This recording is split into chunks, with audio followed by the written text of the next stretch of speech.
Good morning students. आज हम first transition series के कलर प्रॉपर्टी के बारे में स्टडी करेंगे कि फर्स्ट ट्रांजिशन सीरीज के जो एलिमेंट्स हैं वो कलर प्रॉपर्टी किस कारण से शो करते हैं। तो जब कलर प्रॉपर्टी की अपन बात करते हैं तो ये क्या होते हैं कि जो ट्रांजिशन मेटल आयंस है वो कलर आयंस का फॉर्मेशन करते हैं। इनमें क्या होता है कि ट्रांजिशन मेटल आयन जो होते हैं वो डी ट्रांजिशन दर्शाते हैं, यानी कि एक डी ऑर्बिटल से दूसरे डी ऑर्बिटल के अंदर इलेक्ट्रॉन्स का ट्रांसफ़र होता है, जिसके कारण वह कुछ एनर्जी एब्जॉर्व करते हैं, जो कि जिस वजह से अपने को क्या दिखाई देते हैं, कलर्ड दिखाई देते हैं। Energy absorbed in the excitation of the electron from a lower energy d orbital to a higher energy d orbital corresponds to the frequency which generally lies in the visible region।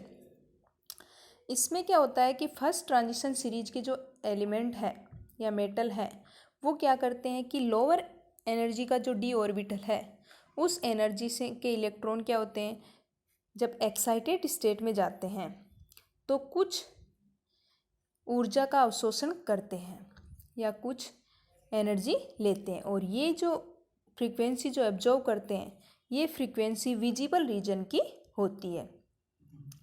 Visible region से इनको absorb करके lower से higher energy state पर चले जाते हैं, जिसकी वजह से जो एनर्जी ये एब्जॉर्व करते हैं उसकी कॉम्प्लीमेंट्री कलर अपने को प्राप्त होता है, यानी जिस लाइट के एब्जॉर्व किया है उसका कॉम्प्लीमेंट्री कलर अपने को प्राप्त होता है।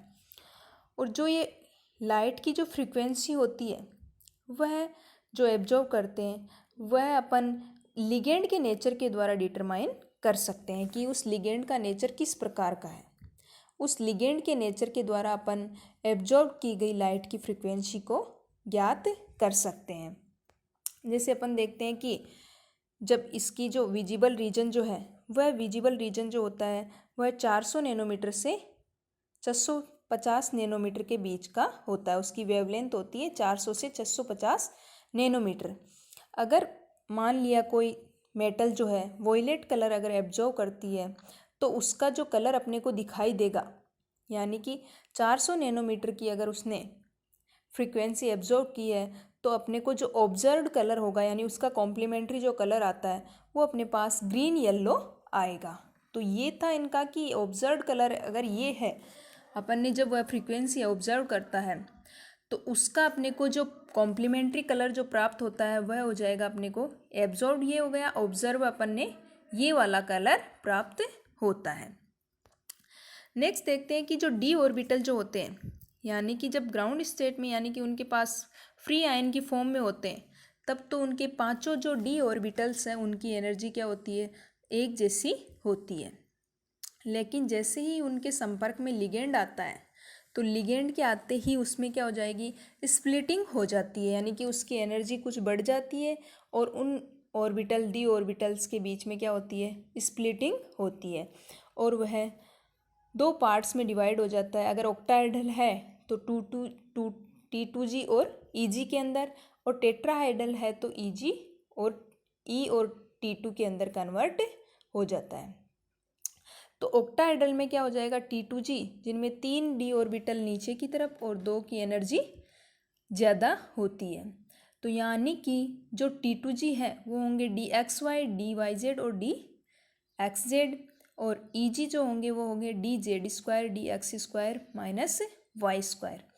इन दोनों T2G और EG के बीच के जो एनर्जी गैप होगा वह डेल्टा 0 से दर्शाते हैं, यानी T2G यानी ऑक्टाहेड्रल के लिए डेल्टा 0 यानी 0 जो होगा वह ऑक्टाहेड्रल के लिए होता है।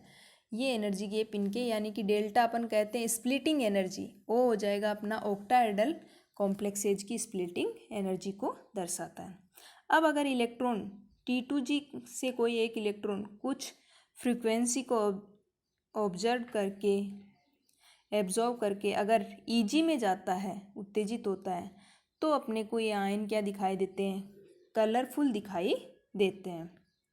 जैसे फर्स्ट ट्रांजिशन सीरीज है, यानी जिन एलिमेंट्स के पास या मेटल आयन के पास अगर डी ऑर्बिटल में कोई इलेक्ट्रॉन नहीं है या फिर वह फुलफिल है तो वह कलरलेस दिखाई देते हैं, और बाकी कलरफुल दिखाई देते हैं। जैसे अपन लेते हैं स्कैंडियम 3+, टाइटेनियम +4, तो इनमें क्या होता है 3D 0 इलेक्ट्रॉनिक कॉन्फ़िगरेशन होता है, यानी कि इनके d ऑर्बिटल में एक भी इलेक्ट्रॉन नहीं रहता। और d ऑर्बिटल में एक भी इलेक्ट्रॉन नहीं होने की वजह से यह कलरलेस दिखाई देते हैं। इसके अलावा अगर Zn+2, कॉपर +1 इनकी बात करते हैं तो इसमें भी क्या होता है 3D 10, यानी इसका भी d ऑर्बिटल क्या होता है कम्प्लीटली फिल होता है, जिसकी वजह से इसमें भी कोई अनपेयर्ड इलेक्ट्रॉन नहीं है और यह भी कलरलेस दिखाई देता है।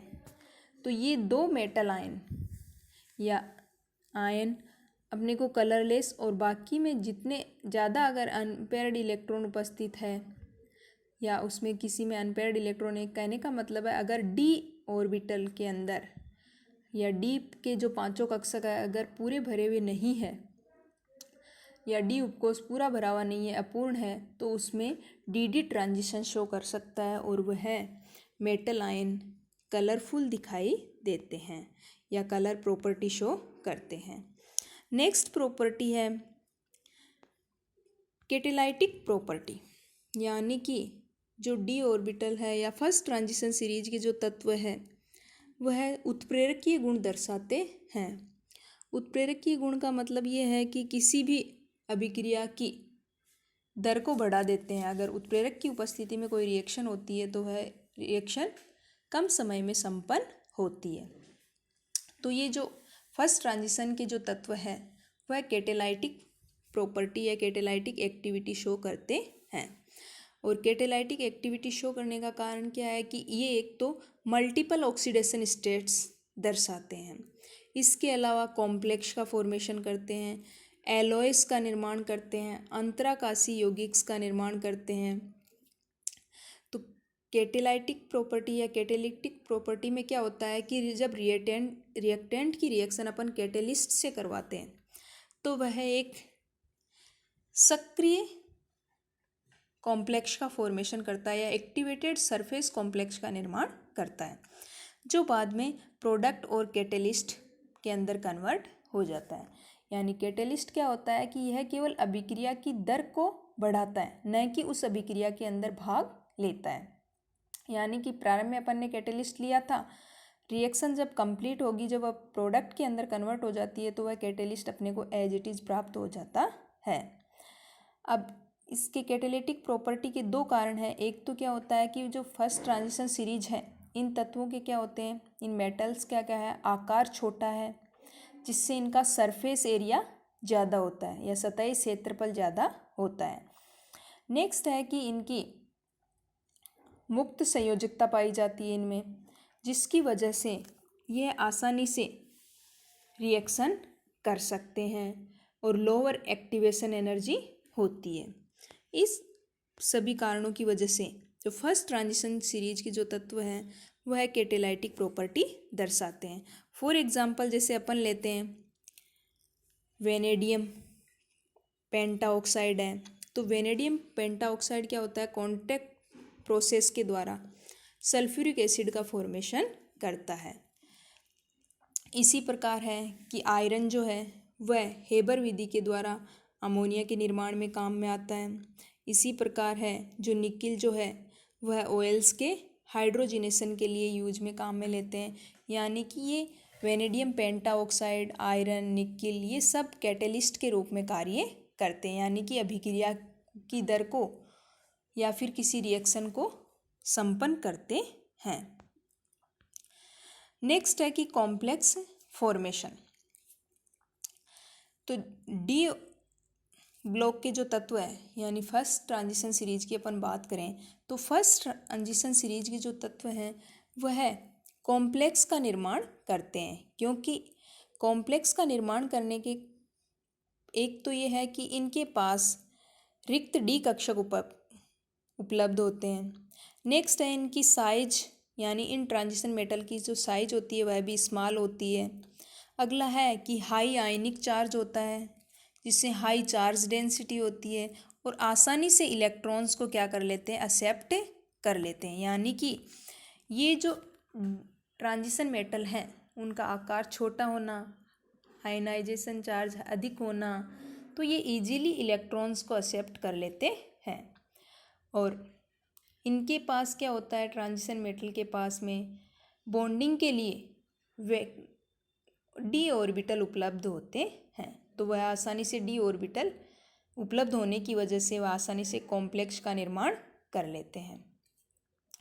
और इसी कारण से क्या होता है कि जो डी ब्लॉक के तत्व हैं वह अनेक कॉम्प्लेक्सेज का फॉर्मेशन करते हैं। फॉर एग्जांपल जैसे Fe6, इसी प्रकार Fe6 होल 4-, तो ये सारे क्या है, इसके कॉम्प्लेक्स हैं। और लास्ट प्रॉपर्टी है इसकी है वो है एलॉय फॉर्मेशन, यानी मिश्र धातुओं का निर्माण। तो ये जो ट्रांजिशन मेटल्स जो है वो क्या करती है कि मिश्र धातुओं का निर्माण करती है।